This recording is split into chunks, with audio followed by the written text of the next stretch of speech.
इच्छाधारी नागराज और मणि प्राचीन काल की बात है।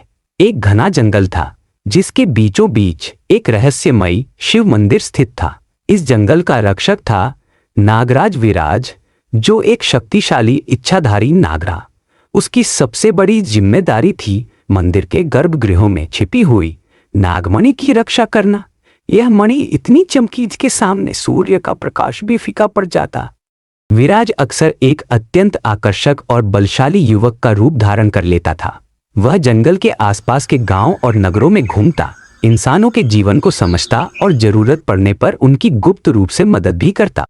उसी राज्य की एक राजकुमारी थी, आदिति, जो अपनी दयालुता और प्रकृति प्रेम के लिए प्रसिद्ध थी। एक दिन आदिति अपनी सखियों से दूर जंगल के भीतर एक हिरण का पीछा करते हुए मंदिर के पास जा पहुंची। वहां उसकी मुलाकात विराज से हुई, जो उस समय अपने मानवीय रूप में था। तुम कौन हो? आदिति ने पूछा। उसकी आंखों में जिज्ञासा थी। विराज मुस्कुराया। मैं इस वन का एक साधारण निवासी हूं। लोग मुझे विराज कहते हैं।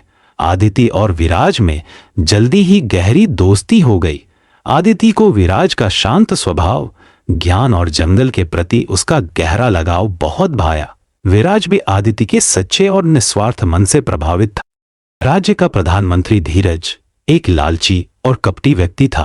उसे पता चला था कि जंगल में नागमणि छिपी है और उसे पाने के लिए वह बेचैन था। धीरज ने जासूसों से पता लगवाया कि राजकुमारी आदिति अक्सर एक रहस्यमय युवक से मिलती है।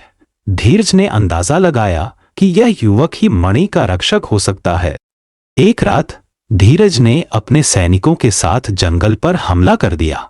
उसने आदिति को बंदी बना लिया और उसे मंदिर के द्वार पर लाकर खड़ा कर दिया। विराज, धीरज ने चिल्लाकर कहा, अगर तुम अपनी नागमणि चाहते हो तो मेरे सामने आओ, वरना तुम्हारी प्रिय राजकुमारी की जान चली जाएगी। विराज, जो उस समय मंदिर के पास ही था, धीरज की क्रूरता देखकर क्रोधित हो उठा। अब समय आ गया था अपनी असली पहचान बताने का। आदिति डर से कांप रही थी। तभी एक भयानक गर्जना हुई।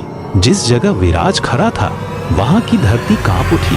पलक झपकते ही वह सुंदर युवक एक विशाल, काले और चमकीले नागराज में बदल गया। उसका शरीर किसी मोटे पेड़ के तने।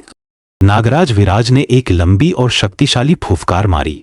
उसके विशैले फन की छाया में धीरज और उसके सैनिक भय से थरथरा उठे। तूने मेरी प्रतिज्ञा भंग की है। धीरज, नागराज दहाड़ा, तूने लालच में आकर निर्दोषों को कष्ट दिया है। नागमणि तो क्या, अब तू अपना जीवन भी नहीं बचा पाएगा। विराज ने बिजली की तेजी से हमला किया।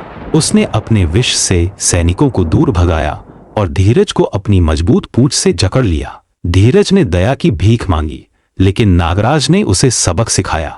उसने धीरज को जंगल की सीमा से बाहर फेंक दिया, जहां वह कभी वापस आने की हिम्मत ना करे।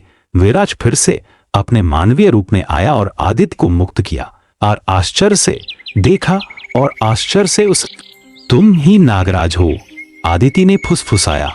विराज ने सिर झुकाकर स्वीकार किया। आदिति ने पास आकर उसके माथे पर हाथ फेरा। धन्यवाद मित्र, अब मैं समझ गई कि इस जंगल की रक्षा का भार तुम्हारे कंधों पर क्यों है। मैं तुम्हारा रहस्य सुरक्षित रखूंगी और इस वन की रक्षा में तुम्हारी मदद करूंगी। नागराज विराज ने मुस्कुराते हुए कहा कि उसे खुशी है कि उसे इंसानों में एक सच्चा मित्र मिला।